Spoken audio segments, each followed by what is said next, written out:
My name is James Rowlands, and in 2015 I started the WNR podcast with my friend Dan White. And every month we bring you the latest collections, newest content, 205 Live and the crown jewel of the WNR NXT update. Also each month the latest pay-per-views, and we are live not only for the Big Four but every takeover as well.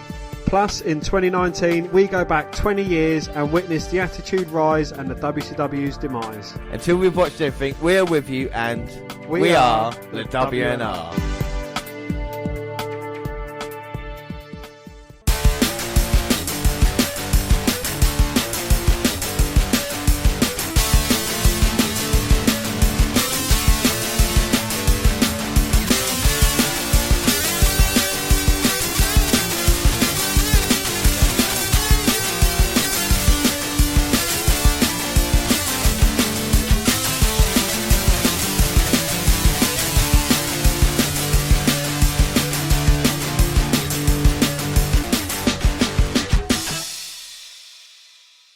Yes, hello, I am James, joined by Dan White. And today it is the WNR 250, a huge show. I can't believe it, Dan. 250 episodes. Did you ever think we'd get to this point? I honestly didn't think we'd get to this point, and I honestly thought we'd get here if we was to with Jared or Dwayne. Yeah, I know. Can you believe the people we've lost along the way and the fans and the listeners that we've gained? A big thank you to everybody that's made the WNR podcast a success for the last 250 episodes. But before we do anything, let's start with the alternate intro. And I won't let you down. I will not give you up. You're going to have some faith in the sound. It's the one good thing that we've got.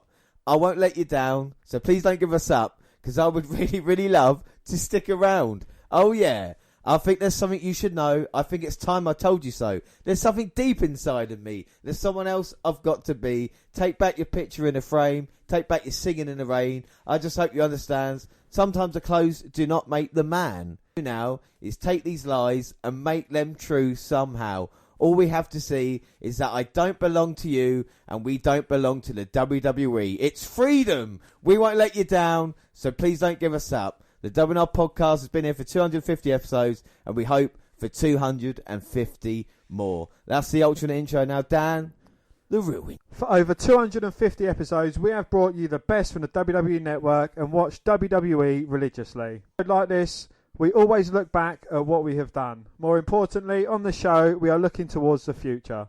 We've talked about changes, and now it's happening. Every week, we'll bring you the latest news and results from SmackDown Live and Dynamite. Rest assured, our live shows will stay intact. We will detail all the changes in a bit, but that's not all. No, over 200 episodes ago, we had the WNR250, which we picked the 50 greatest wrestlers of all time. Today, we'll bring you the top 50 wrestlers since the podcast. Its impact since 2015, May 4th to be precise. Well, we'll find that out later, but first, let's start with Hell in a Cell. Yeah, well, let's kick off, and the first match was Becky versus Banks. We should say that is another one of these changes. If there's a pay-per-view coming up that we just don't fancy, like WWE didn't fancy Hell in a Cell, then we will just abort it. There's no point wasting time on it. First and foremost... Well, I'd just like to say that we are pro-abortion. Yeah, we when it comes to aborting things from the podcast, with political views on abortions. But we're talking about Hell in a Cell, and Dan, did you watch the Hell in a Cell event? In a word, no. In a word, no. But I did. I watched brief bits and pieces. But of course, the first match was Becky versus Banks. We'll do predictions. Dan, just explain for predictions for everybody who's never ever heard us before. Well, if you've never heard us before, welcome to the WNR podcast. And for everyone else, you could just sat along with me. We have 3 prediction leagues. We have the WWE pay-per-views, we have the news, and we have a bonus prediction league. I'm not going to go into the scores because in my case, they're really awful. Yeah. I mean, we don't want to talk about, but we are level for NXT takeovers, so that's one good thing. And of course, at the end of the year, we do the year-end predictions, so there's still a lot of time for Dan to pull this back. So prediction-wise, Dan, who have you gone for in the first match? That was Lynch versus Banks. I went for new women's Banks. You went Sasha Banks. I went Becky Lynch in the first match. There's a couple of cool spots in it. The crowd were really into it, but the commentators were awful. And I tell you what, Vic Joseph is sounding more like Michael Cole as the day goes on. You know that? Yeah, and there was a few "This is awesome" chants throughout the match, though, so the fans were starting to get into it a bit more. Yeah, the finisher came with a Bexploder on the chairs from the second ropes, a disarmer, and Banks tap. But there was a couple of really cool spots in this. I gave it a 4.25 out of 5. And like I said, I get the point for that as well. So at the moment, Hell in a Cell, it's 1-0 to me. Next match is the Tornado Tag Team match. Eric Rowan and Luke Harper versus Brian and Reigns. And I went for Harper and Rowan in this one. I went for Brains. We went for Brains. So the Hills were on top early in this. Yeah. Reigns running across the announce table to spear Rowan, which is quite a cool spot in the match. And then the running knee and spear combo for the win. So, you know, it was good. Daniel Bryan, a face again? Yeah. Question mark? Well, this was weird. They hugged it out as well. And and this is why I went Harper and Rowan a little bit. Because I thought there might be a bit of a miscommunication, maybe a missed knee or a spear. But obviously it looked like they're going for Bryan as a kind of face at the moment. Means prediction-wise, it's 1-1 now as well. So quite good. And then we had Orton versus Ali, and this of course wasn't advertised, so we didn't do predictions for this. But there was one good spot. You've obviously seen the meme by now. It's the RKO counter. What did you think? Because you love the RKO. I do like the RKO, and one thing I like as much as an RKO is an RKO counter or an innovative way of getting the RKO on. Yeah, he kind of put his arms out just before the ground and kind of bounced out of it, really, which was very impressive. But on top, I mean, you know, there's only one winner in this match, isn't there? I think so. I think it was definitely a filler match, but Ali did well. Even Orton seemed impressed in the end. Ali rolled through, you know, when he does the roll into the kind of X Factor. Orton caught with the RKO there, so that was quite nice to see. I go just basic 3 out of 5. Women's tag team match again, not bad. It was Oscar, the Kabuki Warriors, Oscar. The Bukaki Warriors. Oscar and Kairi Sane versus Nikki Cross and your favourite, Alexa Bliss. Indeed, yes, and the finish came with Oscar using the mist. Is that just because every Asian heel has to use it? Yeah. I don't know if she was late to the jury or, you know, Great Muta, but yeah, I suppose so. And I guess they kind of turned heel a little bit in that one. Again, not a bad match. I skipped forward then to the women's SmackDown title match because you had Gable and Corbin in there. I just didn't think it was worth my time. Another match between them two. Yeah, exactly. It just felt a bit too much. But interested in the Charlotte prediction-wise, Dan, who did you go for in Charlotte Bayley? I went for Charlotte Flair. And I went Bayley in this one. And unfortunately for me, Bayley tapped out, making Charlotte a 10-time champion. And that brings it to 2-1, I believe. Okay, we'll get on to predictions. I'm just saying, it's Charlotte getting over to add more reigns to her title. It is all about her dad's thing. It's an okay match. Boss and Hug had a bad match, and I had a bad night. Even I had a bad night. Because like you said, it's 2-1 to you now as well. Right, and then the main event, and I watched this in its entirety. Well, you did message me saying, did I watch Hell in a Cell? I said no, but I did say to you, the main event is worth a watch because of what the fuck happened. And I mean, my God, it was pretty fucked up. But red light made no sense, right? Because we've seen the Fiend fight before. There was a red light over it. If like Kane, when he had debuted, and then afterwards his first match would have been red light, that would have been more understandable. But to just have that gimmick, and especially when you didn't have it in the first match of the night in the women's Hell in a Cell, so you can't say it added to that either. And with the red cell, you know what I'm like with cell matches. I'm not like an old man, but my eyes, you know, get a bit doing red light. I could hardly see fuck all. You know, I was straining at the TV, going, what's going on here then? You know, Kendo stick had no effect to the Fiend, and he got put through the table, but with no effect. Yes, then there was a curb stomp again, no effect, followed by Sister Abigail, then a kick out. And then this is when it went ridiculous, believe it or not. The Fiend got a Harley Quinn mallet.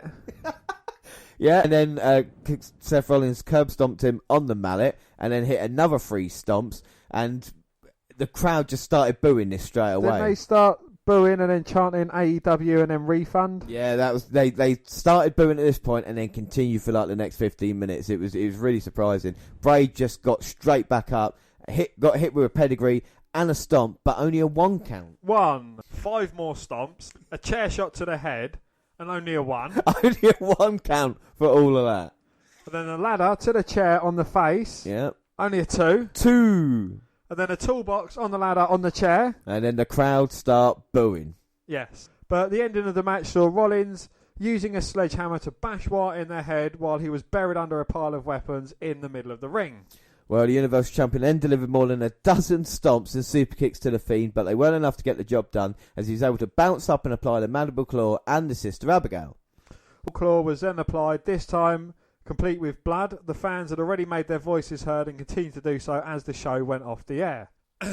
Fans at the Golden One Centre in Sacramento could be heard booing and chanting AEW, refund and bullshit after Hell in a Cell went off the air to express their anger and disappointment with the quality of the show they had paid to watch. Yeah, it didn't help that after AEW smashed NXT in the ratings on Wednesday night and SmackDown failing to show all the legends which were advertised, WWE really needed to Hell in a Cell to repay the fans of their support. They did not. They failed to properly advertise the show, they failed to deliver in the matches on the show.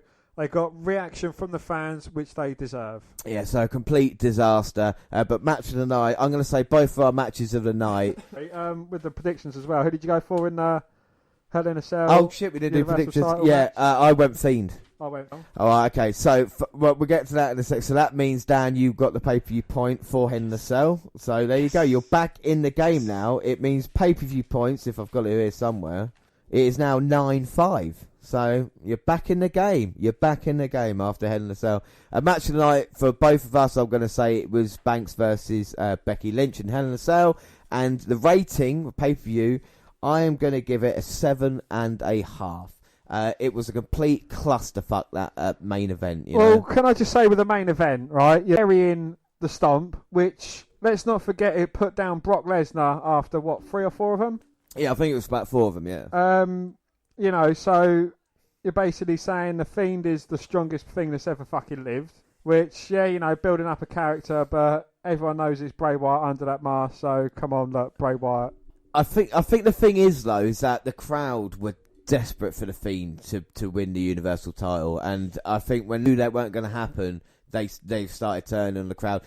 I've talked about Seth Rollins, and I said when it would happen, when the fans would start turning against him. It is already happening now as well. He's not cool anymore, and I think you play into that. And I think WWE, who are not going to do a finish at a pay-per-view, it's a slap in the face for everybody who watched 3 hours and 15 minutes of that to not get a proper finish. And after all this thing of kind of delivering when it should, don't give us that match then. Change it up a little bit, Absolutely, yeah. Again, with the finish. Am I correct in saying that inside Hell in a Cell, anything goes? Yeah.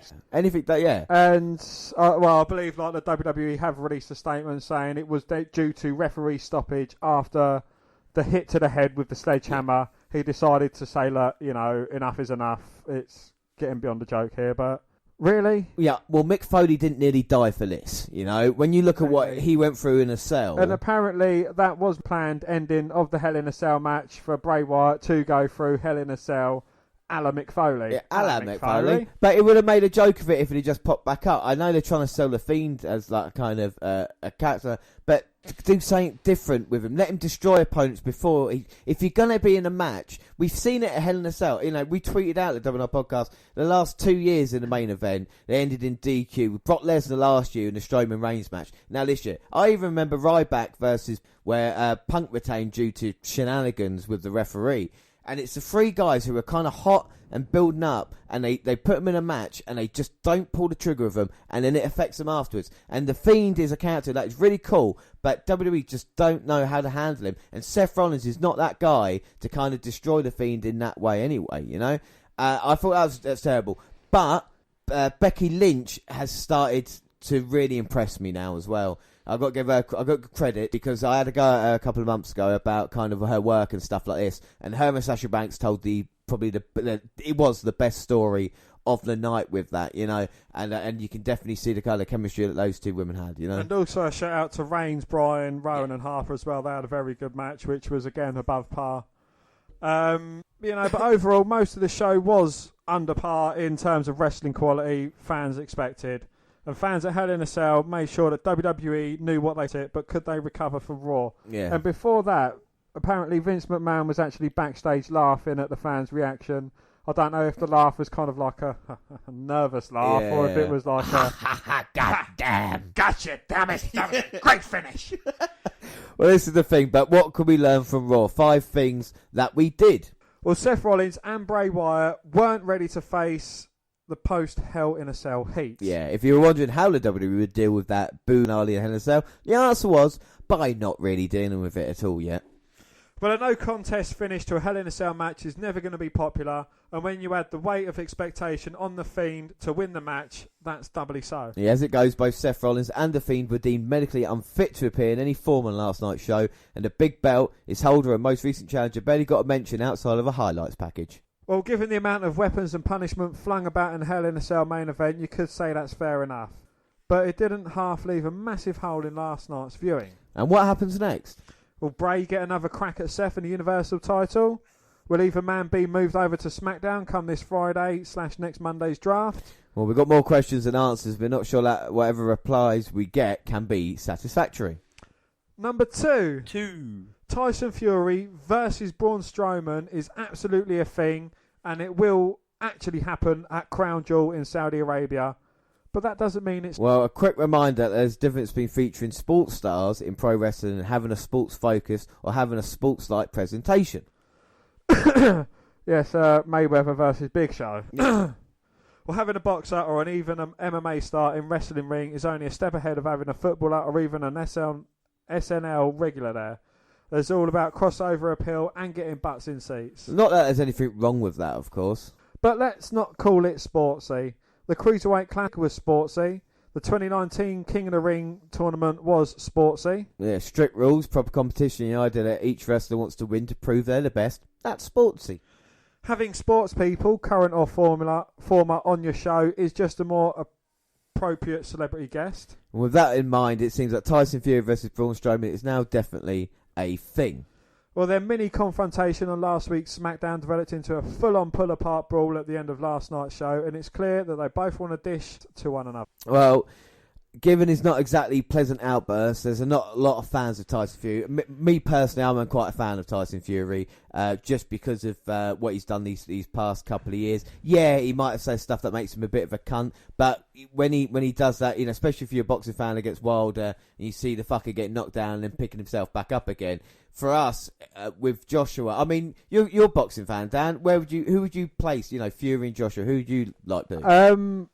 I prefer AJ because I think he's a more down-to-earth guy. I think Tyson Fury's a bit of a dick outside of the ring. Inside of the ring, I think Fury over AJ. Yeah, I think that as well, and I think it's good that they've got him because it's kind of it did bring a bit of excitement. I do like the angles like that. I have no idea how they're actually going to do a match, but that's WWE's problem. I mean, for me, it would make more sense him as an enforcer, much like a Mike Tyson, and then getting a knockout shot in, you know? Absolutely. I don't think it's going to be anything like the Mayweather Big Show match, you know, because it was basically about Mayweather and his knockout shot. Yeah. I really have no idea how they're going to do it. It seems, you know, not going to try and give anything away, but it seems like Fury is going to go over on Strowman. Yeah, you've got to think that, you know, you can't have it anyway. So a wrestler versus celebrity confrontation, rule aboard on Braun Strowman versus Tyson Fury. And if they play it right, the WWE might get crossover appeal and sports on a proper show, so they cover it. And I tell you what, BBC Sport have really picked it up in the UK as well, so it's on their kind of their front pages. Well, again, you know, I've got a lot of non-wrestling fans on my Facebook, and even they're, you know, fucking hell, Fury, you know, what's going on, and, you know, things like that. So it's getting eyes to it that wouldn't necessarily be on it. Yeah. And it's people, you know, that think, fuck me, you know, Fury's having a fight, you know, I'll pay 50 boxing matches, I might as well pay a tenner to get the network for a month. Yeah, exactly, especially, you know, if he's going to do it. And it is a little bit of fun, you know? It is, yeah. Well, let's go on to number 3. And this Lana/Bobby Lashley/Rusev thing is just fucking awful. Yeah. We've said it before, but it absolutely bears repeating. Well, Rusev deserves better. Bobby Lashley deserves better. Even support players Randy Orton and King Corbin deserve better. Yes, and Lana absolutely, positively, 100% better. There's nothing wrong, and in fact everything right with some juicy personal issues being sprinkled into your wrestling feuds. Well, it's a time-honoured, tried and tested way to turn up the temperature just a little bit. But thrusting Lana again into one of these cheating cuckolding situations, that somewhere really seems to get off on is just gross and, quite frankly, boring. It's boring when they do it with Lana, and it's even fucking worse when they do it with Mike and Maria fucking Kanellis. It's boring when they do it with anyone. In one ways to build a feud and to keep falling back on this tired nonsense in 2019 is a total turn-off.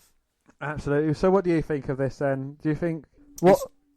I just find it ridiculous. I think they are punishing Rusev now a little bit because of the whole Lana thing. Let's not forget that Rusev was on a roll and they're going to split him and Lana up and team up with Ziggler with it, and they announced their engagement, and they just kind of dropped that, and then since then, Rusev hasn't been the same guy. He had something that was the most fucking red hot that it could have ever been with Happy Rusev Day.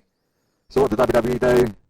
They just cut it. Yeah, they honestly, and stop it. And this is a problem. This is what I want to see from other wrestling companies. If you do find something that's hot, then you just got to go with it. And if it fades out in itself, fine. But you can't stop this stuff anymore. Otherwise, we're not going to have anything special and kind of organic in wrestling, you know? So that's my thoughts on the story. I mean, they can do that if they want, but again, it's just a waste of talent. Well, again, you know, Rusev is a fucking good talent in the ring. And, you know, to not use him properly, he's not going to want to re-sign. He is going to want to fuck off. And there are, again, other rivaling companies out there which would gladly welcome him with open arms and turn him into the star that he is and should be. Yeah, I completely agree with you. And number 4, the Kabuki Warriors are back, but we need some challenges. Yes, so flirting with the WWE Women's Tag Team Championship, the Bukaki Warriors finally made good on that pent-up promise and aggression with a title-winning turn at Hell in a Cell. Well, there wasn't an awful lot of build-up to that match, but they've been announced only hours before, and the duo's manager Paige couldn't even be there to see the Green Mist-assisted victory. But champs they are, and they rubber-stamped their divisional superiority with a non-title win in a championship showcase match with Lynch and Flair. Well, as often the case in this sort of matchup, Flair and Lynch had but the single stars' inability to stay on the same page left an opening for the more regular tag team.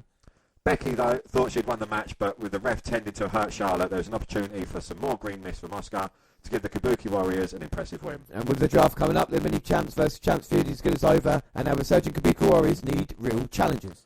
Well, first in line are Alexa Bliss and Nikki Cross, the last title holders, who clearly feel there's unfinished business and crashed the ring after the... But that's not enough. Well, from Raw, from SmackDown, from NXT and NXT UK, they should be travelling from show to show defending those belts. And I completely agree with that. I would love to see him on NXT or NXT UK. You know, just think of the kind of traction that would bring. Kairi Sane is a heel. I don't know yet. Asuka is phenomenal. When I watch her, again, WWE had something so hot and so brilliant, and they sacrificed it to kind of Charlotte. And I'm not saying she needed the kind of win streak to be relevant, but just to be treated right, you know, and to be jobbed up to Carmella the way she did as well. There was something with Asuka, with Kairi saying, I would rather see Io Shirai in that role with Asuka than Kairi Sane. I think Kairi Sane makes more of a face. But if they're going to go with it, at least they're glad they are. What are your thoughts on the women's tag team division?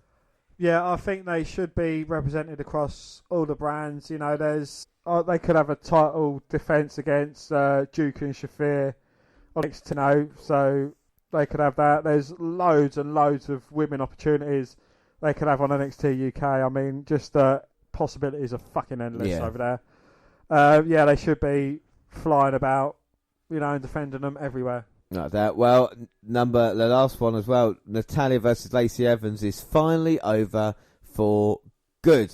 Yes, and here at the WNR, we will always have time for Natalya. Next big thing, just up from NXT or shipped for the Indies, but her status as a veteran and ring general cannot be denied.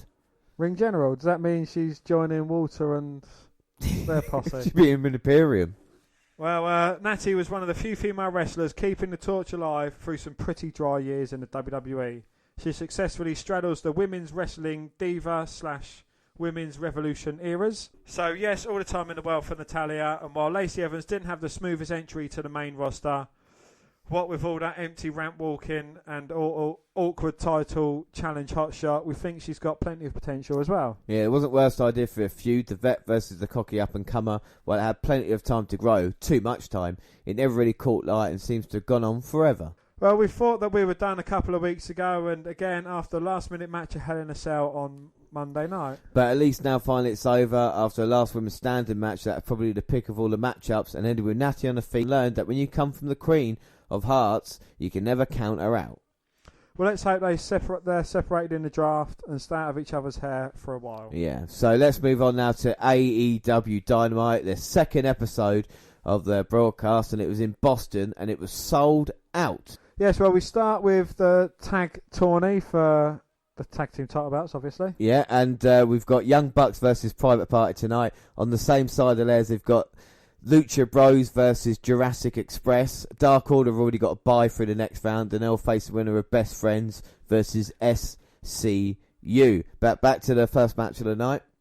Yes, well, the Young Bucks are the favourites, but have lost their last 2 matches in a company where results count. Results definitely count, and this is, even when they come out, you can see the kind of wins and losses. It's a bit of a surprise, but Young Bucks have got to try and win this one. Private Party consists of Mark Quinn and Cassidy. Well, the Young Bucks controlled the early action, and then Quinn got the hot tag. Yeah, and then it was hot because he hit 4 different dives to the outside on the Young Bucks. Quite impressive as well, what he was doing.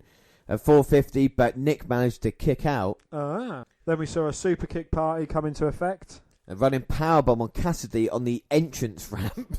This is awesome chant from the fans, so they're obviously impressed by what they're seeing. It was great, and then double team the Young Bucks. Yeah, we get a tag team wrestling chant, and it was a fucking good match. It was a great match, but the Bucks just couldn't put them away.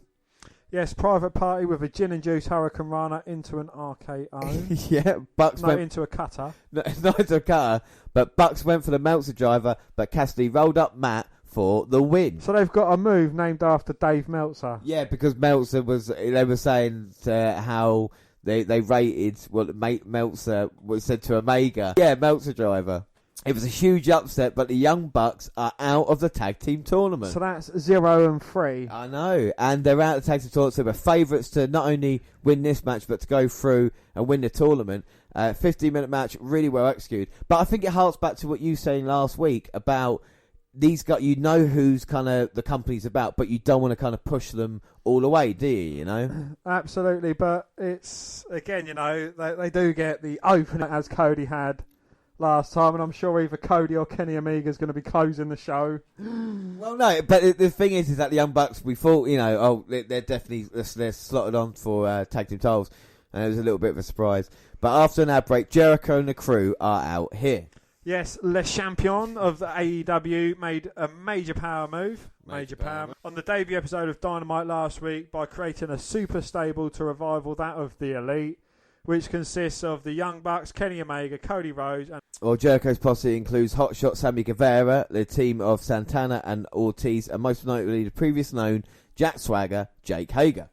Well, Hager himself made his grand debut last week, taking out the likes of Cody, the Bucks, and Dustin Rhodes following the main event in Washington, D.C. And it looked like he's the muscle of Jericho's group. Well, speaking of Jericho, the AEW World Champion made presence known in Boston as he made his way to the ring with his crew. Well, he started off by saying that TNT's highest rated premiere ever was all thanks to him, and that's all 4 men beside him were on his new list. But when he was listing off Hager's credentials and achievements, Jericho was interrupted by a huge "We the People" chant, which of course Hager coined in WWE whilst he was under the Swagger character as Real American. Well, Jericho's response to Boston: "We the People sucks and it's dead and buried. It was a stupid idea from bad creative, all gone." Fuck me. Shots fired. Well, Jericho had the crowd eating out the palm of his hand at this point and revealed the name of his group as the Inner Circle. And despite referencing Eddie Guerrero on his birthday just a few minutes before, he then went full heel and called the late Dusty Rhodes a jerk before saying he was going to beat the ever-living shit out of Cody Rhodes. Well, Jericho's really set the bar high for live promos going forward, and despite being a heel, it's just very hard not to cheer for him when most things he says now instantly become memes. And of course, a little bit of bubbly. Well, next up is an interesting match, and it's Jimmy Havoc, a hardcore veteran from good old England, versus Darby Allin. Well, these two best that beat the shit out of each other in the Cracker Barrel match, and it was a number 1 contenders match for the AEW title. Yeah, more straight up wrestling than death match. Well, still not bad and given time, and you can see they have plans for Darby. Well, Havoc in complete control, had a bite in the fingers which led to the reverse DDT and match-winning coffin chop for Darby Allin. Well, next week, Darby faces Jericho with the gold on the line. So, interesting there. I mean, you think about all the people that they could have had as a number 1 contender, and they're going for this young man. This guy had a 20-minute draw with Cody Rhodes a couple of months ago. So, like I said, it obviously got plans. But our next match... It was Sakura and B. Priestley, who is Will Ospreay's missus, versus Rio and Britt Baker, who's... And the new champions Rio was trained by opponent Sakura. Well, the Hills was in control for the early goings. And AEW have done well to build a story between Britt and Brie, who've been feuding over the past few months. Well, Rio hit the 619 and got a tag from Britt, who was quickly beaten down. Yeah, the crowd was a little bit quiet for this one. And Sakura, I think the best thing I can say about her, she looked like a veteran. Yes, and Britt put Sakura in a stretch and put in a win. And she probably can use that properly because she's dentist, actually.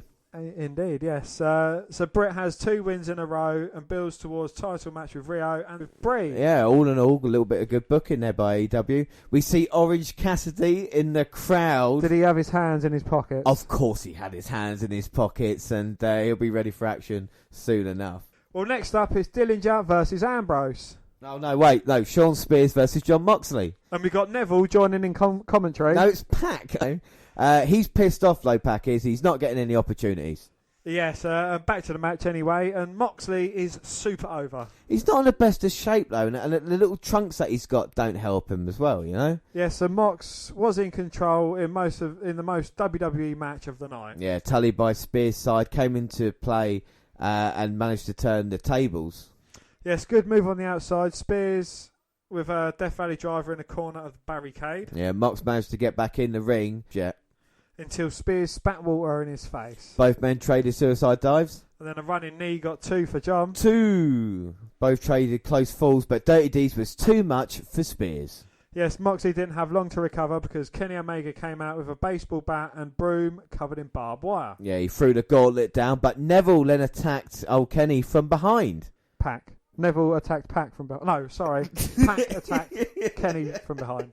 Well, Moxley didn't want to help, but what does this mean for all 3 men? So you got Pac attacking Kenny Omega. These 2 have had problems. We obviously know about the bad blood between Omega and Moxley, and these are the 3 guys that aren't even connected to the AEW title. So it looks like they're trying to build a good roster of people that can challenge for the title at any time. Yes, well, we had Hangman Adam Page and Dustin Runnels versus Sammy Guevara and Chris Jericho in the main event. Yeah, Jake Hager's in Y2J's corner, so going to go for that bodyguard gimmick for Jake Hager. Well, Dustin and Sammy start, but Dustin goes right after Jericho. After getting a few shots in, we go back to a normal match. Yeah, Page is in, and I do find him a little bit bland. Yes, and the faces dish it out to Sammy. Yeah, but Jericho's distraction puts the Hills in control. And then Page is being worked on. When Dustin can take a mean hot tag, and like his father, he's on fire, baby. Yes, and then Page was taken out by Hager. Jericho was set up for Shattered Dreams. Hager refs back and clotheslined him, setting him up for the Judas effect and win. How very WCW. Behind the referee's back. Ooh. Well, the last couple of matches were a bit underwhelming. It felt more like WWE Light than it did AEW. If it's going to work, give me something different like the first hour. Yes, but then after the match... It was a 3-on-1 beatdown until Page recovered and brawled away up the ramp, leaving a 2-on-1. Then Cody appeared in the ring, took out Sammy and then faced off with Jericho, but LAX arrived, stopping any one-on-one. MJF ran down with a chair and looked to hit Cody, but like he said, he had Cody's back and cleared the ring. The turn is coming, but not tonight. A huge face reaction, but the Inner Circle wasn't going away, fighting back until the Young Bucks even the odds. Well, Jericho slinks away, but got caught by Darby Allin coming out on a skateboard, who took down the AEW champion. Well, crazy way to end, but a new heel faction had laid the groundwork for some entwining stories next week. Yeah, without a shadow of a doubt. To see all of it go into hell in a handbasket at the end there was great. And you've got so many different things you can delve into as well. Of course, Darby Allin is kind of, taking out Jericho, but we know kind of Jericho's going to go over. He's got Cody Rhodes at the pay-per-view on November 9th. You've got kind of what Dustin Rhodes is all about. The Young Bucks coming in, they can face LAX now and have that kind of setup. And I think it's good. For me, again, it was really entertaining, but I do want to see something different. I don't want to the Moxley match. Moxley was not in good shape, so something's got to be done. I know he's happy at the moment, whether it is, but there's something that's got to be done, with it. But anyway, the ratings came out, and a bump in the road for Pro Wrestling Wednesday night, or a sign of trends to come. Well, week 2 of AEW on TNT versus NXT on USA featured both 2-hour broadcasts down across the board per Showbuzz Daily. Dynamite drew in a 1.018 million viewers on TNT in the all-important 18 to 49 demographic. AEW netted a 0.46 rating share. For Dynamite's debut on October 2nd, garnered a 0.68 ratings share, putting in a 1.4 million views. As for NXT, the fall continues for the fourth consecutive week on Wednesday night. NXT on USA drew in 790,000 viewers with a 0.22 49-year-olds. Last week, October the 2nd, was watched by 890,000 viewers with a 0.32 ratings. Yeah, and of course we'll have NXT update again at some point, but we should say that there was a bit of NXT news this week in the Drew Gulak versus Lio Rush Cruiserweight title match. Really? Do we have to do this? Well, I'm just wanted to... What were your thoughts on Lio Rush winning the title? Fuck. Is it that bad? He's on the list. He's on the list. Well, that is the news, and of course we'll be able to watch that coming up. Let's move on with a bit of news. And last week, you probably remember Kevin Smith and Jason Mewes appeared on a debut episode of AEW Dynamite. They sat in the front row for the entire show and were interviewed by Chris Van Violet about their upcoming movie Jay and Silent Bob Reboot, which features Chris Jericho in a short segment that also included tag teams The Hybrid 2 and Private Party. Well, Smith and Jericho appeared together and talked about AEW on the Rich Eason show. Kevin Smith claims to have less experience with wrestling than I would have expected, but he clearly did enjoy Dynamite. He said, I went to the world debut of AEW on TNT. I've never been to a match before, certainly not one of that size. It was dazzling. I really had a great time. Just dazzling.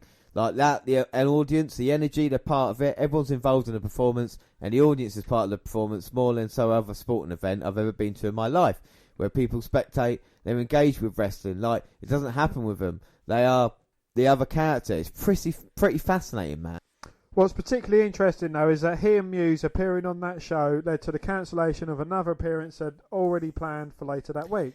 He said, we were supposed to go to WWE, me and Jay, to the very next day to SmackDown. And the morning after, because we were on the AEW show, trended, like there was a lot of coverage and stuff. So the next morning we were told that WWE was like, you can't come on anymore. And they can't kick me and Jay off the show.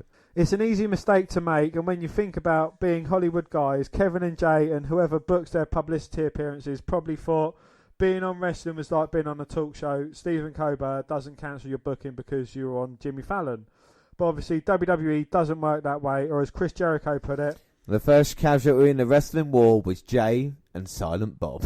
Rest in peace. Well, WWE is reportedly Nick's planning Mae Young Classic tournament. Yeah, they've got to stop cancelling things. They plan to hold the 2019 NYC tapings on Saturday, November 2nd and Sunday, November 3rd at the Full Sail Live Arena in Winter Park, Florida. Plans were abruptly changed, and WWE decided against holding another all-women's tournament until 2020. Well, last week, the WWE NXT ticket website advertised the NYC tapings for early November, but the notice for tickets was removed and no announcement. Well, WWE nixed it. It was a recent decision. Triple H hosted a media call back in August and noted that they're working on finalising plans for the tournament and will be making an announcement soon.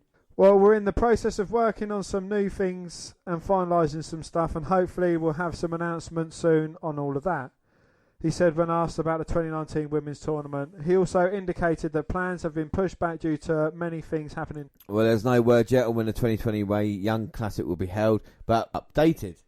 The inaugural Mae Young Classic took place in 2017 and saw current WWE Women's Tag Team Champion Kairi Sane defeat the current NXT Women's Champion Shayna Baszler in the finals.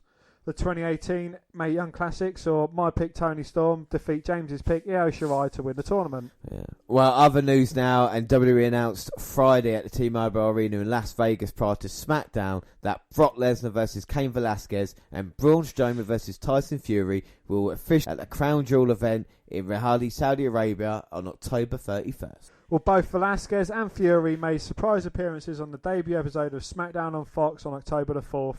And went after Lesnar and Strowman respectively. After the Beast Incarnate beat Kofi Kingston in the main event of SmackDown to become the new WWE champion, Rey Mysterio's music played and he was flanked by Velasquez. A shot Lesnar got taken down and beaten up by his former UFC foe before he retreated. Mysterio later said he brought in Velasquez against Lesnar after the Beast brutally attacked both him and his son Dominic on the September 30th episode of Raw. Well, Lesnar and Velasquez have no shortage of history which dates back to the time in Octagon at UFC 121 in 2010. Velasquez beat Lesnar by first round TKO to win the UFC Heavyweight Champion. Well, since the Beast has been built as a dominant force in WWE, it makes sense that Velasquez is being presented for someone who could take the WWE from him. Well, on the same episode of SmackDown, Fury is watching a match from the front row.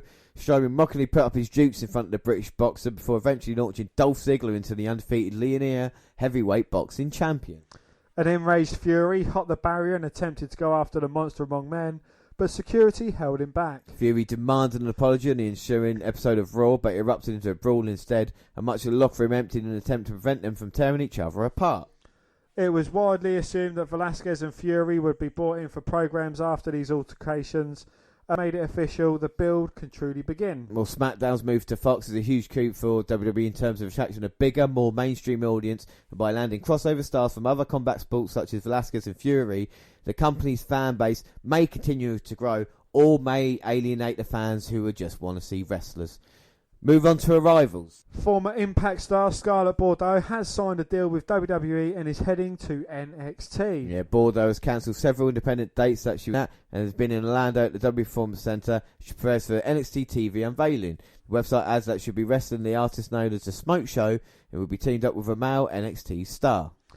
It's not known if she'll be keeping her current name in NXT, but Impact has allowed their talent to keep the name when they move away from the company. The 28-year-old Chicago native left Impact in June of this year after requesting her release after a year working there. Bordeaux had her own private tryout at the Performance Center last month. Alright, so let's move on to SmackDown then, and the latest episode, and of course the draft began. Well, of course we started off with fireworks. Yay! And then a match, and match that we knew that we were going to have, and it was Seth Rollins versus Roman Reigns. The winner gets the first pick. But let's explain more about the draft. So here's the full list of the draft-eligible wrestlers and which night they're available to be picked.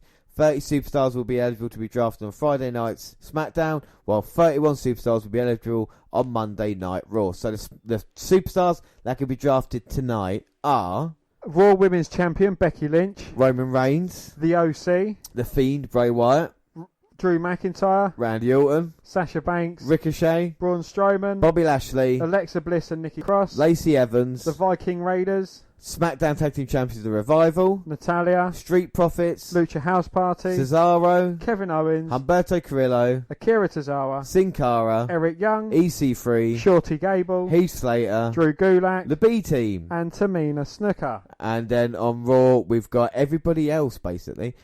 We back to the match that started off SmackDown. It was standard fare, a couple of nice exchanges. You can definitely see the chemistry between these two men. Absolutely, yeah, and two friends having a fight, not like two people that really hated each other, you know. Reigns went for a spear but turned into a pedigree. Yeah, surely he can't beat him with the stomp. Well, don't call me Shirley, but he didn't because the lights go out. Oh, God. Well, a Fiend from the bottom of the ring, and he dragged Seth Rollins down, but then Seth Rollins just popped back out again. Yes, Wyatt stares and then he's seen out the end of the ramp. Yeah, and then an ad break. And then draft war room. And then, what the fuck? I was saying, but this is not right. The match just kind of stopped then, and we saw 5 minutes of stuff before we found out actually what happened. Yes, they explain the draft, and Steph starts it. The TV executives have a say. Yeah, there's 2 rooms filmed in the back. The one was Fox executives, one was USA Network. All actors just pretend every time like they got arrested, they were like, "Yay!" It's like, but you've picked him. Why are you cheering for? It's not a surprise. Anyway, they read from number 1 draft pick for Raw was Becky Lynch, and number 2 for Raw was the OC, and number 3 for Raw was Drew McIntyre. Yeah, what a great pick that was, Drew McIntyre. SmackDown number 1 pick was Roman Reigns, and then number 2 was The Fiend. So The Fiend and Reigns to SmackDown. Lynch, McIntyre, the OC. I was surprised about the OC being number 2 draft. Again, AJ Styles makes sense. I'm happy about McIntyre being there. After that, we get a draft panel. Yes, there's a panel of people. Renee Young, Booker T, Samoa Joe, bless him, and Beth Phoenix. Yes, and after that, it was Corbin versus Shorty Gable. Shorty Gable. What the fuck are they trying to do with Chad Gable? Are they just trying to fuck him, are they? Shorty. What do you think of the name Shorty? It's even more rude. Hey, you leave that out. Well, it was better than the Hell in a Cell match, but then again, I didn't watch it. So Yeah, I watched it on fast forward, and it actually quite entertaining on fast forward. well, finish came with Gable nearly getting the win, only to run into the end of days. Well, we get Steph back. Hey, so we go. So your pick on Raw. Orton. Yeah, SmackDown gets Sasha Banks. And then Raw gets Ricochet. SmackDown gets the Monster Among Men, Braun Strowman. And then Raw gets Bobby Lashley. Well, after more panel and then other shit, Lesnar is coming out. And he's Paul Heyman's obviously, my name is Paul Heyman. And they basically run through everything. October 31st in Crown Jewel. What does Lesnar fear? And it's Cain Velasquez. Well, Heyman says Lesnar was conquered. And he got the UFC title taken off him. Brock has no excuses. But Brock embraces his fear. And he will conquer Kane. And then Kane comes out with Ray. Mysterio's his interpreter. Yeah, even though Kane can speak very good English. Yeah, he's saying about matching the scar on the other side. Because Lesnar's got scar given to him by Cain Velasquez. And he said he's going to match it the other side. Okay. Next match. We get the New Day versus the OC. We're told this is the first ever meeting between each team. Well, everybody's pretty much just running through their movesets. I guess they got told as they went out there, look, you haven't got a lot of time. Let's just get this done, you know. AJ and Kofi had a great sequence ending with a Trouble in Paradise and Kofi getting the victory. Okay, now, so, you know, not only did he get buried, Anyway, we go on to the draft picks, and Raw gets Alexa Bliss. SmackDown gets Lacey Evans. Raw gets Kevin Owens. SmackDown gets a Revival. Raw gets Natty. And then we get the final round. Raw gets the Viking Raiders. SmackDown gets Lucha House Party. Raw gets Nikki Cross. SmackDown gets Heavy Machinery. And finally, Raw gets the Street Profits. So, Dan, what were your thoughts on the draft? Who do you think won on the night when you look at things? Raw, they got Randy Orton. Raw got Randy Orton. Well, they got Drew McIntyre as well, and Ricochet, so I can't really argue with you there at this moment in time. We'll see what happens on Raw with the draft, but we still had a main event to come, and it was a women's title match. Yes, and it is Bayley versus Charlotte. Again, you know, it's a rematch from Hell in a Cell. And Bayley kind of lost her shit at Hell in a Cell, and she comes out, and then she kind of just stops. And then slaughters all her wibbly-wobbly men. I cannot believe it. What, you know? the thing that's kind of made her who she is. Bayley, the hugger. Yeah. Bayley the hugger with the kind of nice and light. There was all dark about her. She got rid of the wibbly-wobbly. The music stopped and changed. You can see she's had a haircut as well. You know. And it's this new Hill Bayley that we got. Both women are trading on the outside. Yes, it was quite a back and forth match though. Yeah, it looked like Bayley had thrown it away by having a temper tantrum. Charlotte went for the figure eight, it was rolled up, and a new women's champion. Yes, and she grabs the mic and calls them bitches and says, "Screw all of you." I was shocked. It's a new Bayley. Dan, do you think that's a good way for trying to change Bayley up now? I don't know. I think there's some characters that shouldn't be heels. And, you know, like Rey Mysterio shouldn't be. Yeah, I think, yeah. you know, Bayley's kind of like the lines of that. You know, I don't think... Yeah, it is good and refreshing her being a heel, but, you know, give it a year or so and she'll be back being a face again, hugging everyone. So, you know, it's too flippy-floppy for my liking. I mean, this is the thing, isn't it, with Bayley, if they're going to go... Are they going to go forward with her, or is she just going to be losing the title back to Charlotte in a couple of months' time? And like you said, reverting back to type. And what is interesting is that Banks and Bayley are on the same brand now. So will the Boston Hug connection be able to grow from that? And maybe out of Lynch, and I don't know where Charlotte's going to go, but I assume Charlotte will go to Raw and maybe out of their shadow a little bit. Let's hope they can build like a kind of sustainable women's division. SmackDown was alright. For me, the best show of the week was AEW. I enjoyed more. But SmackDown, with the Tyson Fury thing as well, I'm interested to see what's going to happen. At the two shows coming up, so to speak, Full Gear or... Crown Jewel. I'm definitely going to watch those two matches. Yeah. I'm going to watch those two no matter what. So it'll be interesting to see what happens. And it does make a refreshing change from dragging The Undertaker out of his grave and fucking Kane, Shawn Michaels and Triple H and any old wrestlers they can dig up, you know, just to throw a match together. I'd rather have a match... Probably there's going to be less quality, but it's something different, something new, something that we haven't seen, and something that I'm looking very much forward to. Just a couple of things, there are still free agents, or as I like to call them, the jobbers, that didn't get picked from the draft. People like Cesaro didn't get chosen. Isn't that a slap in the face? Someone like Cesaro. B. Ali B is I don't know where Ali B. I think Ali B might be on a Monday night, but at the moment, Cesaro, EC3, Chad Gable, Humberto Carrillo, Cesaro, Sin Cara, Eric Young, Heath Slater, Drew Gulak, former Cruiserweight champ, B-Team, and Tamina are all without a brand, so they can pick. So those guys have just been told basically, you're not that important, you know. Well, we don't care where you'll be going because you just end up on main event anyway. Yeah, without a doubt. Where's Mojo go? Mojo's on, I think it's going to be one of the 41 picked. I hope they don't do anything. And we know Raw will start with Banks versus Becky Lynch in a non-title match to see who gets the first draft pick. So like I say, 41 more superstars to go. We'll have a full rundown next week on how the draft ended up, but not a bad way to start. Absolutely not. All right, so we move on, and it's changes to the podcast. Yes, we spoke about it earlier, and here we go. First up, we love pro wrestling, so we bring you the latest news from around the world, like NWA Power. Well, the series premiere of NWA Power surprised and impressed fans and writers on Tuesday, and suddenly Wrestling Ring is even more crowded than we anticipated. As of noon ET Wednesday, NWA Power Episode 1 landed 144,000 YouTube viewers. Of the more than 2 million watched it, 22.1% of them came over as suggested series premiere of fellow pro wrestling program AEW Dark. NWO Vice President David Lagana told the Rap. Well, AEW Dark, an online companion series for TNT's new weekly wrestling series, All Elite Wrestling's Dynamite, premiered Tuesday at 7 p.m. and has since racked up about 350,000 YouTube views. NWA Power began at 6:05 ET yesterday, leading the All Elite Wrestling YouTube show in some ways and following it in others. As of noon ET, the launch of NWA Power scored 70,000 viewers on Facebook. The show's live view number on Facebook peaked at 3,300 simultaneous viewers.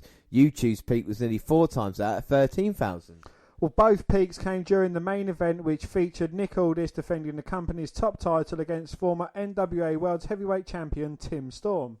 These days, the bout is referred to as the 10. Well, these top-end live viewership numbers represent nice gains from where they began. On Facebook, 2-hour show's first 20 minutes was 1,000 viewers. On YouTube, the largest simultaneous audience in that time span was about 7,000 people. Well, Facebook wasn't the only key social media platform where Power thrived. On Twitter, hashtag NWO Power reached the number 1 trending topic spot in the United States. Worldwide, it made it to number 3. The National Wrestling Alliance added 11,000 YouTube subscribers in the past 24 hours. The revived pro wrestling promotion is now into the 6 figures there. Readers can overall YouTube tally by watching NWO Power, the video.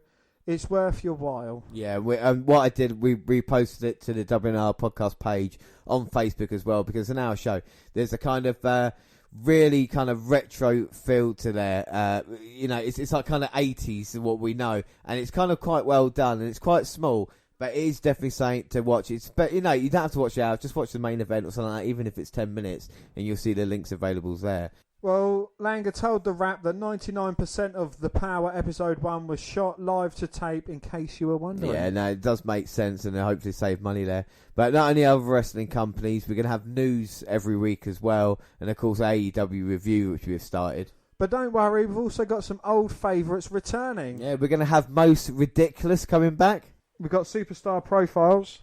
And of course Mania and Rumble choices. So you know how we love watching old Rumbles, and of course Dan has his mystery WrestleMania pick until the end of the year.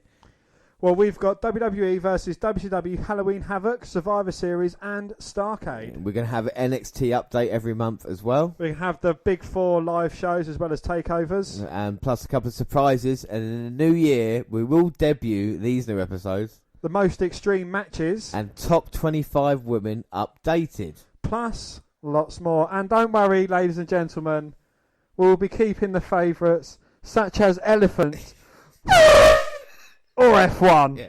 We are just going to change it up, do stuff that is more fun as well, concentrate on the whole professional wrestling world as opposed to just one thing. And we might even throw it out to a few of the listeners' choices as well and get a bit more fan interaction in. That's what we like doing. All right, so let's move on now. This is one of the reasons everybody's tuned in for. It is the top 50.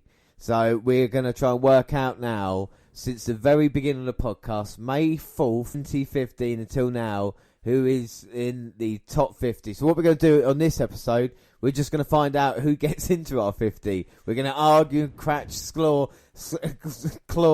We're going to bleed, we're going to sweat, we're going to pay the price. We're going to find out who gets into the 50, and then next week's episode, we will sort an order out and, of course, give you the top 50 in full, plus a couple other things that we're going to do as well. We might even have a huge mass debate as well. Well, I'm sure we're going to mass debate today. And next week, we'll bring you the bottom 5 as well of worst wrestlers in the WNR podcast history, and, of course, a couple of our favourite moments as well. So let's concentrate right now on the 50 we've got. So the criteria is easy, all right? From May, they have to wrestle in WWE from May in 2015 up until now. That's and we just got to pick the best 50 criteria that I've based it on.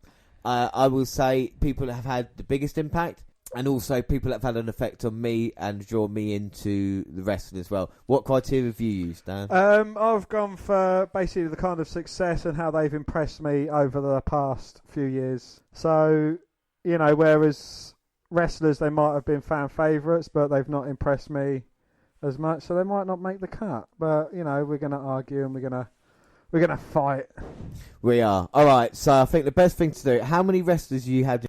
I have 58. You have 50. I've got about 60. So what I think is best to do, if you list your first 10 wrestlers, and then I'll say if I've got them on my list or not, and then I'll list 10 wrestlers, and we'll see if they're on your list or not. I think that's fair enough, isn't it? And then we can compile, we'll probably have about 70 wrestlers by the end of it, and then we can whittle that down to the 50. Yeah. So I'm going to start off, I'm going to go easy, I'm going to go Styles. Styles, hang on. So I've just got to find him on my list. So Styles, yeah, he's on my list. Rollins, yeah, he's on my list. Reigns, yes. Corbin is on my list, yeah. Strowman, yeah. Bray Wyatt, Brock Lesnar, yeah. Cedric Alexander. Well, I've got Cedric Alexander or Ali as my two choices for that. Well, I've got both of them on my list, but you know, we're going. Well, I'm not gonna. That's gonna be a line next to that one. All right, next one. Cesaro. Or are we gonna have them as the bar? Well, I didn't have I've got them down as the bar, but they're here as my extra. I had a 50, and then these are the ones on top. Okay. All right, so bar will put a line through that as well. I'm sure they'll go on, but we'll argue about that later. And the Revival. I haven't got the Revival on my list. But again, are we doing tag teams? Because I think they've had an impact. Again, I think tag teams should be involved, but I haven't got the Revival. But what I'll do is I'll add them to the maybe list, and then we'll come back to that. Right, okay, so my 10 that I've got on my list, fucking hell, it's going to be difficult to try and kick out. I've got Kevin Owens. Yep. Yep. Randy Orton. Obviously. Samoa Joe. Got Joe. Johnny Gargano. I've got him, yeah. Tommaso Ciampa. Of course. Yes. You can't have one without the other. Triple H. I haven't got him. The Miz. I got him. The Miz is on your list. Finn Balor, obviously, and Daniel Bryan. Yep, Daniel Bryan. I've got him on mine as well. That's a fine. And there, yes, right. For next 10, I've got Drew McIntyre. Yes, I got McIntyre. EC3. EC3 is not on my list. Usos, yep. Club. No. Mysterio. No, Mysterio's not on that. Ricochet. Don't tell me Ricochet's not. James, for fuck's sake. He's on my list. I got Ricochet. Bobby Roode. Yeah, I got Bobby Roode. Robert Roode. Zayn. Or does he go on as Nakamura's +1? He did on the draft. I've got Sami Zayn on my list. Ali B. Ali B is on my list. And Ali. Ali and Alexander are stuck between the two. Alright, I'll list 10 now as well. Undertaker. Yep. Taker's on there. Goldberg. Yep. Ziggler. CN. Yep. Yeah, I don't know. Neville. Buddy Murphy. Yeah, Buddy Murphy's on there. Is he not on yours? Is he on your list? Yeah. Murphy's in. Adam Cole. Baby. Sting. Yeah. Yeah, well, you know, it was a big impact when he debuted for WWE. Who else we got? Shane McMahon. Shane's an important part. Dean Ambrose. And Chris Jericho. A little bit bubbly. You just made the list. This one, it's as I do it, but I've got New Day, the tag team, Woods, and I've got Kofi because of more of recent. So if we're ranking them 1 to 50, Kofi would be high. But if Kofi was a part of New Day, would he still be the same rating for you? Would that be down? It'd probably bump Kofi down, but the New Day up. Yeah, no, I know what you're saying, but we might need space for another person. So yeah, I think Kofi, because I've got New Day in my list. Right. I've also got the B team because despite not being that great, I mean they've achieved something. I mean we didn't even think of them in the tag team title contention. Yeah, I know, but I know that they're just teams. They weren't on my list. Yeah. Sorry, I've done. I know you've done 3, but chill wins. Right, I've got Gable. No. Elias. No. The Hardys. They were my maybes. I mean, you can't say that we didn't fucking pop when they came out. In the moment. Well, I've even got Jinder Mahal on my fucking list. You got Jinder Mahal? No, I haven't got. Again, he's not someone that's necessarily going to make it on there, but he's just an addition. He became WWE champion for fuck's sake. All right, look. At the expense of Randy Orton. Who else you got? Don't laugh, Lars Sullivan. I said don't laugh. Heavy Machinery. Now, probably the most entertaining wrestler in the past 6 months, R-Truth. Have we got R-Truth on that? I have no idea. 4. Well, what about Lorcan and Birch? They're on my. Are we count or 2 singles wrestlers? Again, to save space, tag team. Pete Dunne, Tyler Bate, and Trent Seven. I've got them all on there as 3 individuals. Again, but I think for me, Dunne rates higher than. Well, we could have Mustache Mountain and Dunne. All right, do that then. Do Mustache Mountain and then Dunne by himself.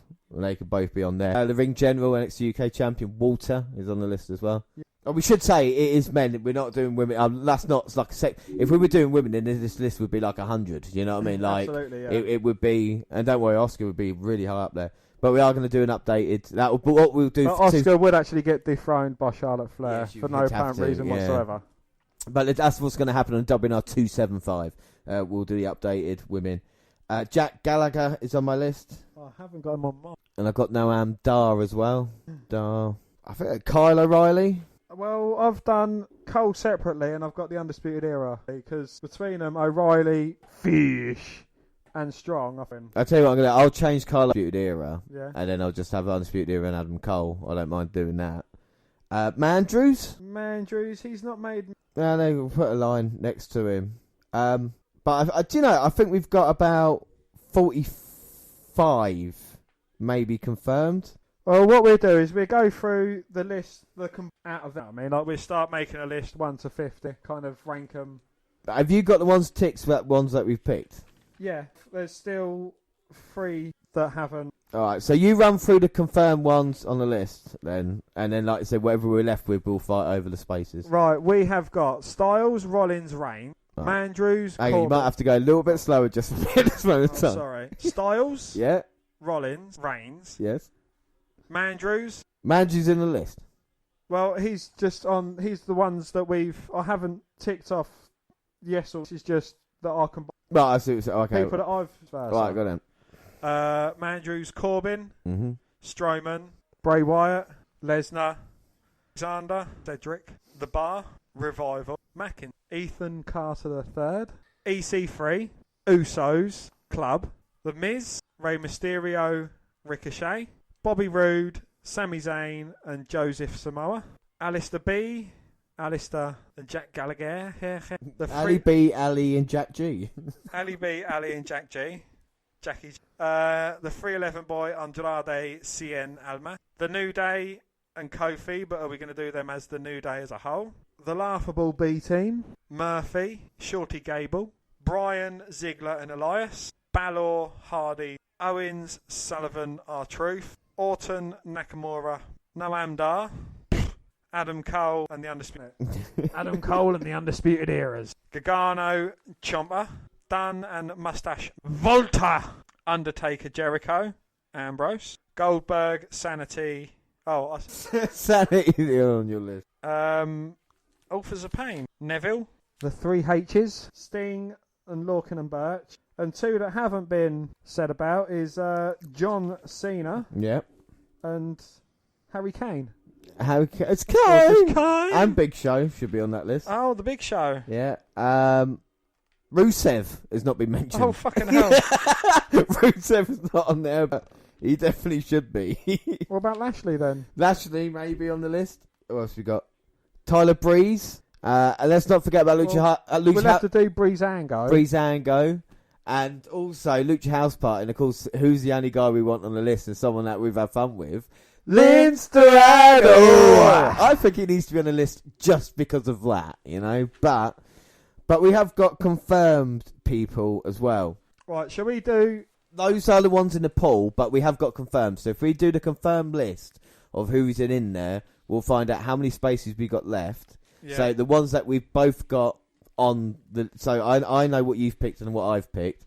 So if we confirm that, then it will be fine. So we definitely know we've got Kevin Owens, Sami Zayn, Nakamura, Balor, Rollins, Reigns, Ambrose, Jericho, Lesnar and Mick. Right. Owens, Zayn. So the 10 that have confirmed, Yeah. Kevin Owens, Yeah. Sami Zayn, Yeah. Shinzuki fucking Nakamura, Finn Balor, Seth Rollins, Roman Reigns, Dean Ambrose, Chris Jericho, Brock Lesnar, Hang on, you started going fast. Owens, Zayn, Nakamura, Balor, Rollins, Reigns, Ambrose, Jericho. 1, 2, 3, 4, 5, 6, 7, 8. Right. The next 10, Birch and Lorcan, because obviously we like them so much and we're going to class them as a tag team. We agreed on The Undertaker to go in there as well. We've got The New Day, but do we want that as a tag team or a singles wrestler? We'll get onto that in a little bit. Usos are agreed on there as well. Yeah. We've got the glorious one, let's not forget, Bobby Roode, the man that beat him from the NXT Championship, Drew McIntyre as well. Of course, a phenomenal one, AJ Styles. Master of the Yes Movement, Daniel Bryan. He forgot? No, that's Neville, isn't it? The Ricochet, that's the one. And, of course, Braun Strowman as well rounds out the top 20. That's 20 confirmed. Orton's in there, yep. Wyatt. Bray Wyatt. John Cena. Cena, definitely. Pete Dunne. Mustache Mountain. Volta. Goldberg. Noam Dar. Confirmed or not? I can always take him out. I never had him on mine. Right, okay, so Dar goes on the other list. I'll tell you what, we've agreed. So let's put Ciampa and Gargano in that one as well then. And then that is 30. Orton, Wyatt, Cena. Dunne, Mustache No, Mountain. Dolph Ziggler's number 30. Okay, and then we've got space, but we have also agreed Adam Cole. Yeah. Samoa Joe. Cole and Joe. Cole Joe. Joe Cole. Neville. One of the maybes. Alright, fair enough. We've got CN. CN. Gallagher. Again on the maybe. So CN's a definitely. What about Buddy Murphy? I want Murphy in mine. Murphy's in there. I'm saying to you, Murphy's in. That's the only one I'm gonna. I know that's the only one I care about. CN's in there. Shane McMahon. He's had. I think, yeah, Shane McMahon. If Shane goes in there, that means there's 35 of the 50. And that means the rest of them can fight out for the last 15, which probably means we've got about 30 wrestlers for that 15. Right, so on the maybes, we've got Dar, Neville, Gallagher, Corbin, Strowman. Is he on the confirmed list? Strowman's He's on the confirmed list. yeah. Cedric A. Cedric's not, he's unconfirmed. And so is Mustafa Ali. The Bar, Revive. I think Rusev and the Revival need to be added to this list. Oh, we can argue that in a sec. Just look at it right now. I think those are the two that stand out and think... Rude's got to be on that list as well. Or on the confirmed list. Good. Zayn's confirmed. Yeah, he's number 2. Ali B should be. Let's argue about that in a bit, yeah? No, I'm saying Ali B is on the list. Well, no, just, you know... We don't know how it's going to go, do we? Ali B is on the list. Look, let's just get a list of people. Rusev.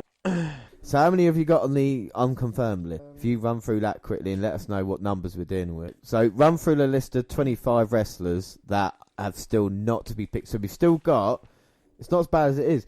We've got 15 places or 14 places left. And we've got, 25 wrestlers to fill that gap. 5 on that list. Right, we've got Dar, Neville, Gallagher, Corbin, Alexander, The Bar, Revival, EC3. Run through. Right, Club, Mysterio, Ali B, who's definitely on the list anyway. So Ali, or Alexander, Ali, Rusev, Breezango, Dorado, B Team, Gable, Elias, Hardys, Mahal, Sullivan, Undisputed Era. Is there anyone I've missed out? Big Show, Mandrews, right, Neville. All right. So we've got 28 wrestlers and we've got 14/15 spaces. Ali B's on the list. Are you putting Ali B on that list? If you're putting Ali B on that list, we have 14 spaces and we have 27 wrestlers. Right. The way I see it is that we can argue 7 wrestlers. I'm gonna have the Revival need to be on there as well. Revival. I agree with that. On the list. So again, well, you've got 6. The gap. No, that wasn't my. I'm not going to pick. No, the you said that Revival. one, and I agreed. Well, I allowed it. I helped you. Fuck you. I think Neville should be on that list. Well, he is a first contender. Right, let's get rid of some names. Let's get rid of some. Sullivan. Fuck Sullivan. Right, I compromised. Right, get rid of. All right, get rid of Breezango. Yeah. Actually, leave them. No, I want to fight later. Get rid of Jinder Mahal. Yeah, because he's a cunt. Yeah. Gable. Yeah, Gable hasn't done enough, has he? Gable's gone. I agree with you. That's see how I compromised as well. That was good. EC3. Well, he hasn't done anything. He ain't done anything. The same as I don't think B Team either, really. Yeah, we can agree on that. Yeah, get rid of. Rusev needs to be in the top 50, doesn't he? Rusev. Yeah, I'll compromise, James. I'll allow. I don't think that's a I think when you that's look at 2, I've look what he's compromised. done. Right, Rusev's on there. Right. Right, so 30. There's 11 left. 5, We've picked out 38. We've got 11 left, haven't we? 11, 12. 12. Quick. Right, let's run through the list. You want to run through the list who's in there? No, who we've got left. Okay, right. so we've Neville got... can go across. I'll compromise. You want Neville in the top 50? Yeah. All right, put Neville in there. So we've got 11. All right. So who's left? We've got Mandrews, The Bar. Hang on, right. We're all out of... Right. The Bar. Yeah, they're left. They're left. Mandrews has been left. I think Mandrews hasn't done enough yet. I like him, but I might have to agree with you there. Should we deject? I will see you dejecting Mandrews. Right, Mandrews has been dejected. He's off the list. He's off the list. I think R-Truth should be on the confirmed list. Not only for his services to the company, but what he's done for that 24/7 title, a title that we thought was going to be a joke, and he's actually made it a fucking major success. Major success.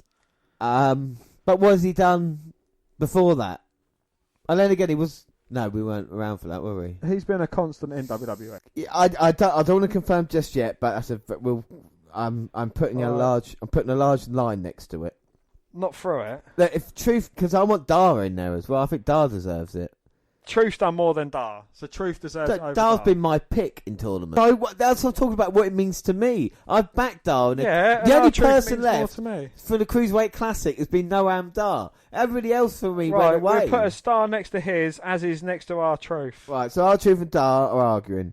Breezango, Fandango's and I've been a huge fan of Tyler Breeze for a long, long time as well. But what have they done? I think the argument for them, because we like them as well, they can be in there. You like them. Okay, I fucking hate the fashion files shit. What about the club? Why are they there for? What have they done? Because they're great. They're not great. They've been mishandled, haven't they? It's not... Do you really think Gallows and Anderson, one of your favourite... Let's move over them. What, you want to get rid of the club? No, let's just move over. Mysterio. Has he done enough? He wasn't in WWE, was he? When we started watching? I don't remember much of Mysterio. We had Sin Cara. He's only come back the past year. Has he done enough to be included? Yes. Again, he's been entertaining, but what has he really brought? Have we liked him enough? GPD back in the NXT. Oh, because of GPD. I tell you what then. Because Triple H not even on the confirmed list yet. Can we put Elias and Triple H on there then? What has Triple H done? He's the headline WrestleMania since we've been doing it. He's been in every WrestleMania. He's been in the Saudi Arabia events. He's faced Seth Rollins. He's faced Roman Reigns. He's been the head of the authority storyline. Oh, GPD.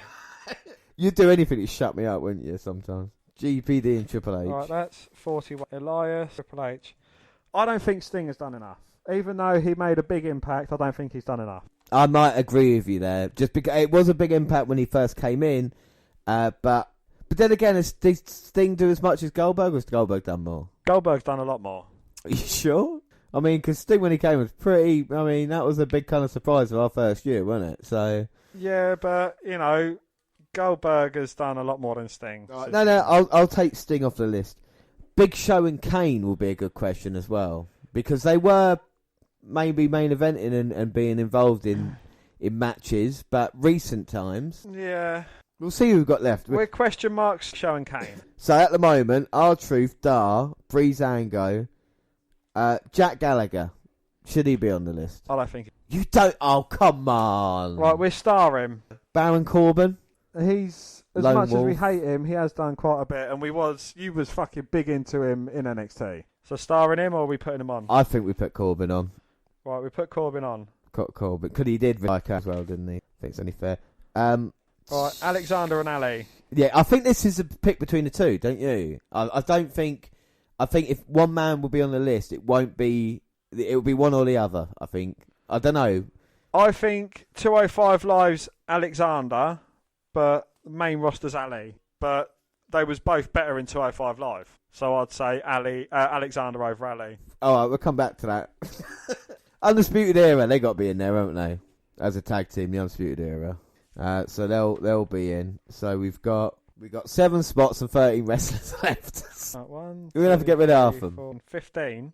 What 15? Right, we've got Dar, Yeah. Neville. No, Neville's on the list. Oh, right. Right, we've got Dar, Gallagher, Alexander, The Bar, 4. Club, Mysterio, Ali, Dorado, Hardy's, Undisputed Era, Kane, Big Show. Undisputed Era on the list. Right, Undisputed Era have made it. Yep. Kane, Big Show, Truth and... So there's 14 wrestlers left with 7 spots. So we're gonna have to get rid of half of them. Right. The Bar, I think with Sheamus and Cesaro, I think we can't count them as a bar. I think they'll both get on. I think Sheamus has been WWE champion in his time, great, but I think it would be easier to save up some space then, wouldn't it? You know. Bar. So Bar in there, so we've got 6 left. I'd say the Hardys deserve it more than Breezango. Just for the impact. I know the Woken match and the Great Six, but we still got to see the Woken match. And the Breezango deserve it over the club. I don't think the club are much. No, right, we take the club off. Mysterio. I don't think Mysterio's done enough. Don't get me wrong, he's a legend, and he'll make any other list that we do. But I just think when you think about has Mysterio had an impact on us this past 5 years? I would say no. No, because we've had Kalisto. With Kalisto's not even on the list, and I think so I think Mysterio needs to go as well. Right, Mysterio go. Dorado. We've got to say his name in the top 50, haven't we? Surely. I think he needs to be like number 50 for that. The Hardys.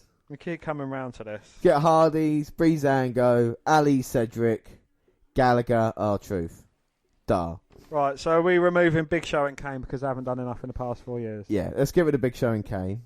And we're left with... Dar, Gallagher, Alexander, Ali, Dorado, Hardys, R-Truth. R-Truth deserves to be on that list. Hang on a minute, how many are we left with? Dar, Gallagher, R-Truth, Dorado, Hardys, and Ali and Cedric and Breezango. Oh, so we're going to have to get rid of 2 of 8. So either Dar, Gallagher, R-Truth, Dorado, Hardys, Ali, Cedric, or Breezango. Right. Alexander and Ali deserve to be in over Gallagher. But Gallagher when we saw him down, when he was what he was doing, it was a breath of fresh. Gallagher with everything, putting people into packages and stuff. We couldn't believe it. Right, can we put R-Truth on the list? Because he deserves it. All right, no, because you really want R-Truth, I'll let you have R-Truth in the list, yeah. All right, so that's how nice I am, you see. I'm a nice guy. We don't have to have Dorado in, do we? I mean, his name's cool, but we get if all see it when it comes down to it. We've got to get rid of one more. We've got Dar, Gallagher, Hardys, Ali, Cedric, and Zango. We've got 6. Yeah, we've got one more. So who the fuck is going to go off that list then? Do you know, I might sacrifice Breezango to let my British boys get in. Do you know that? I really might. What, so Dar, Gallagher, Ali, Hardys, Alexander. Yeah, if we get rid of Breezango. We agree. Yeah, oh yeah, no, I know that was really difficult for you. But Dar and Gallagher would then make the list, which would be Gallagher, brilliant. Ali, Hardys. Cedric, and then Hardys would be in the top 50. Do you know that? That's what I was thinking. Let's just run through the list. I'll run through the 50 that I've got, right? So we've got a confirmed 50 for this now. So Owens, Zayn, Nakamura, Balor, Rollins, Reigns, Ambrose, Jericho, Lesnar, and The Miz. That's the first 10. We've got Birch and Lorcan, Taker, Usos, Rude, McIntyre. And then we've got Bray, Cena, Dunn, Mustache Mountain, Goldberg, Walter, Johnny Gargano, Tommaso Ciampa, and then Dolph Ziggler. And then we've got GPD, Corbin, Undisputed Era, Bar, and R-Truth. That doesn't seem like a bad 50, doesn't it? Have we forgotten anybody? Is there anybody that's kind of like Ryback or Kane, Revive, Rey Mysterio? I don't think there is. I mean, Enzo Amore. Oh, fuck yourself, James. If you want me to walk out one more time. No. I'm Mojo fucking Rawley. Oh. Well, we are doing the bottom 5 of the worst wrestlers WNR. Would they get in the list next week? So we got. I don't reckon Enzo Amore is good enough to make the bottom 5 list. Well, It should have to be I suppose, but that is. easy bit. That was the easy bit. I mean, that was easy. That wasn't too bad actually getting to the. So we know now what 50 wrestlers are in there.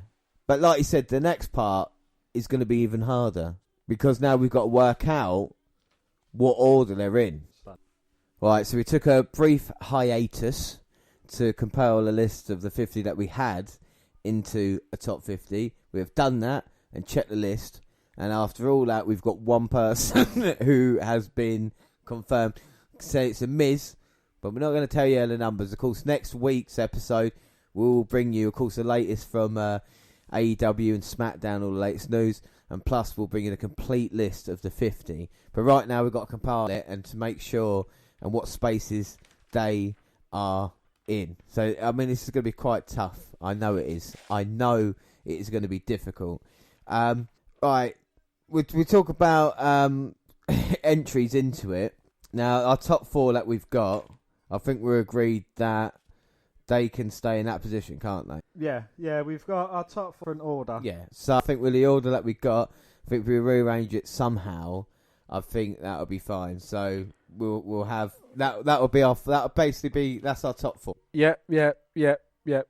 okay, so we got our top 4. So now we just need to work out the kind of rest of them. And I want to know in top 10. It's difficult because where's Nakamura on your list? Yeah, I'll see. Well, he's mine's a little bit lower than that actually. So if that's the case, would that work? 2 spots down then?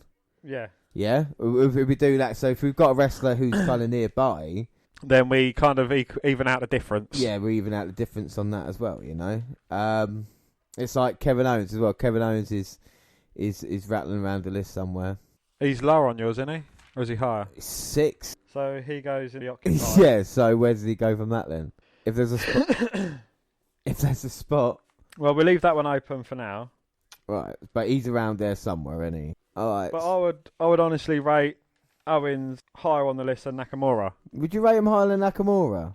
Yeah, I'd rate Owens and then Nakamura as opposed. But with Owens there, who would you then rate higher than him? Well, so if they both, well, if we move Nakamura, You see what I'm saying? So what does Nakamura move up one and then Owens moves up? but then Does Owens deserve that position in the list? That's what I'm saying. Who's better? Who's had a bigger, you know? I think Owens, if you take into account his main roster and NXT run, Owens has had the better run Yeah. out of the 2. But has he had a better run in than Balor? Well, Balor. I don't know, but what about Daniel Bryan? Again, Daniel Bryan, I think he ranks quite highly. So so Bryan does Bryan rank higher than Owens? Yes. Yes. So yes. Yes. So Bryan would be then higher than Owens and Nakamura. What about Balor? Well, where's Balor in yours? Okay, he's outside my top 10. Right, so what we can do is we can, if I keep Bryan in his original position, we bump Owens up and Nakamura up one. But then I've got Ricochet in my top 10 as well. You've got Ricochet's hit your top 10. Yeah, where's he on yours? Where's he on your list? But that's personal, you know, because he's one I've met, he's one I've followed, and, you know, we've kept a close eye on him since meeting him in Sitting Bull, and that's, you know, and we have memories with him, you know, as I'm sure you have with Drew McIntyre. Who do you think's had a bigger impact, New Day or Bray Wyatt? Are they in the top 10 or are they in the 10 to 20s? They're in my 10 to 20s. Both of them are. Both of them are. Yeah. Because both of them are in my top 10. So both of them are in my top 10. But I know who rounds out your top 10 as well, but they're in my early 20s. So then they would go where Ricochet was, and then Ricochet would be bumped up as well, because Ricochet if he's that, because where Ricochet was on my list even. Hang on. So hang on a minute. If I moved McIntyre down slightly so you could have some negotiation to move him up, then I'd have some negotiation to have someone up there as well. Yeah. So I played that one with a wiseness. That's why he's number 50. Right. No, I'm joking.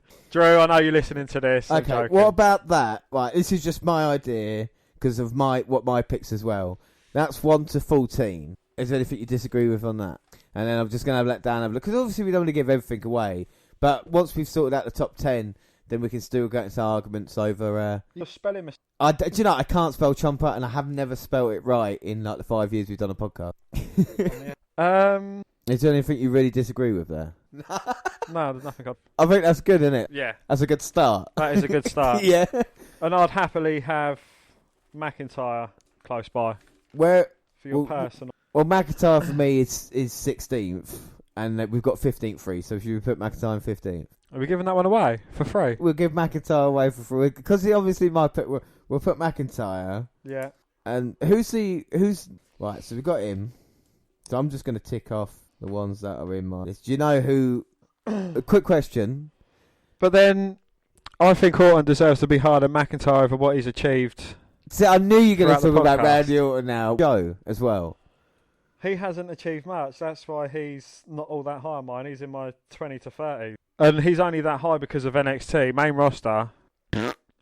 What, Joe? Yeah. But without Joe Watch, we would never have an NXT update. Think about, we've been watching him since we've been watching the guy since 2015, you know what I mean? Yeah, but a lot of other people have made somewhat of an impact on the main roster, you know, and that's why they're kind of been bumped up so high. Look, if you let me have McIntyre, Hull and Orton, then you can have Joe wherever you want. I don't care about... I think it should be... I think you should have a Royal Rumble winner and a WWE champion higher than someone who's just dilly-dallied about in NXT. How dare you call Diddy Dally? Right, so you want him ahead of him then? Yeah.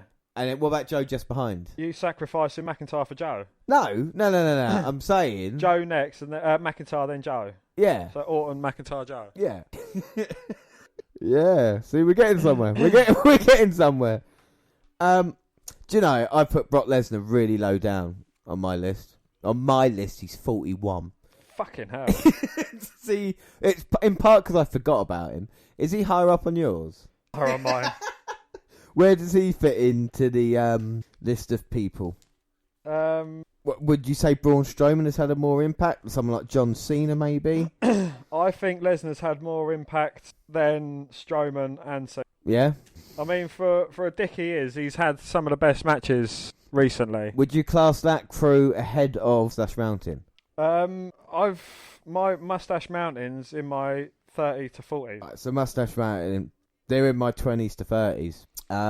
What about Walter for you? Where? Walter, he's 20 to 30. Sorry, Mustache Mountain 30 to 40. Walter's in my 10s to 20s.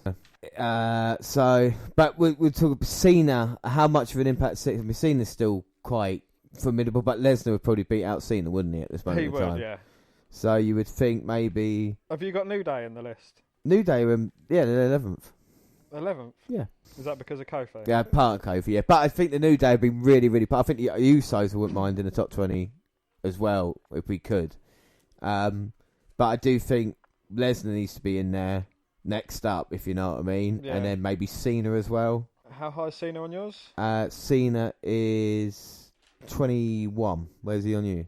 31. Oh, okay. I'll tell you what then. We'll put Cena right then. That's enough on James. You're giving too many away for free. No, they can't. Where's Walter on yours? Where's Wally? Where's Wally?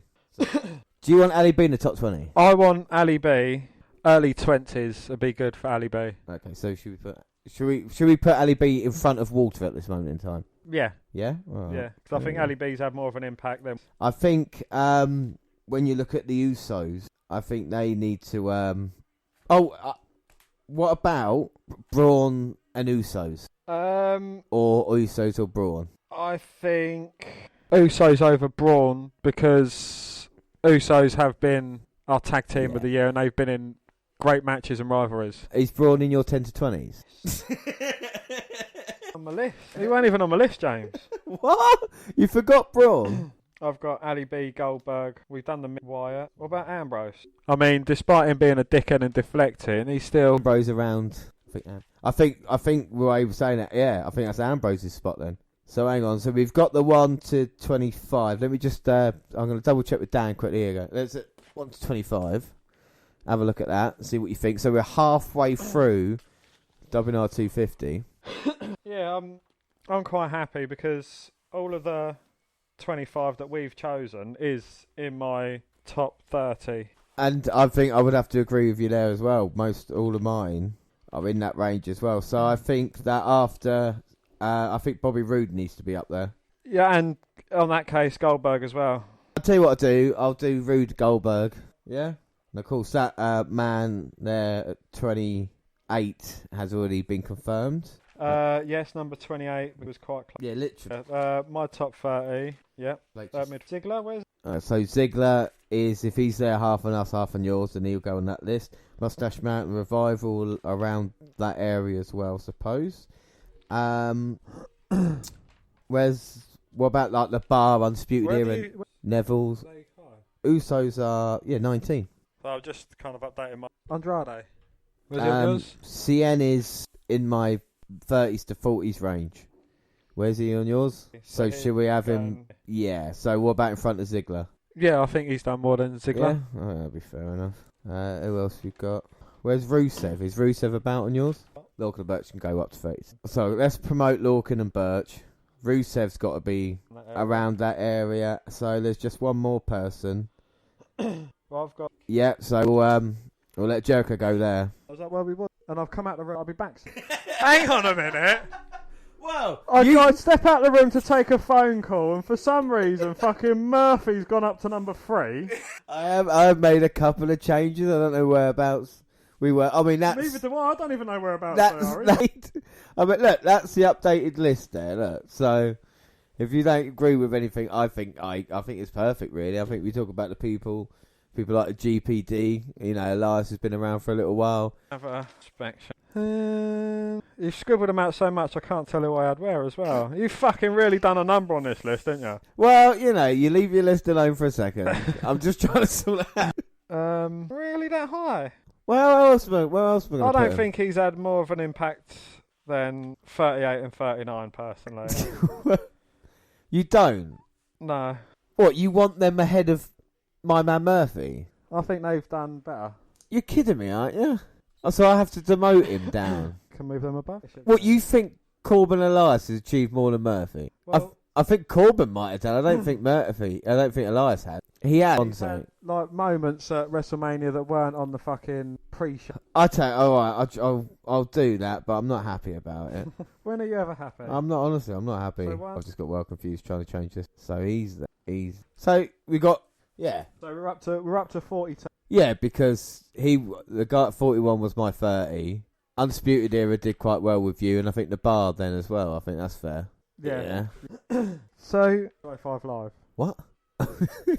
What did you say? You think Murphy rates higher than those? Yes, because Buddy Murphy had a very successful title reign, unlike Mustafa Ali, and someone like Alexander Murphy beat him. And then managed to continue the tradition. Didn't shut down 205 Live like everybody did that came after him. So I would say yes, but then I would say that those two would be in them positions right after.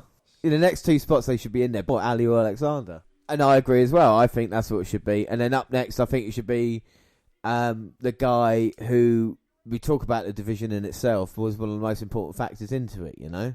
I think there's someone that rates higher than him. Who's that? The guy that's more entertaining.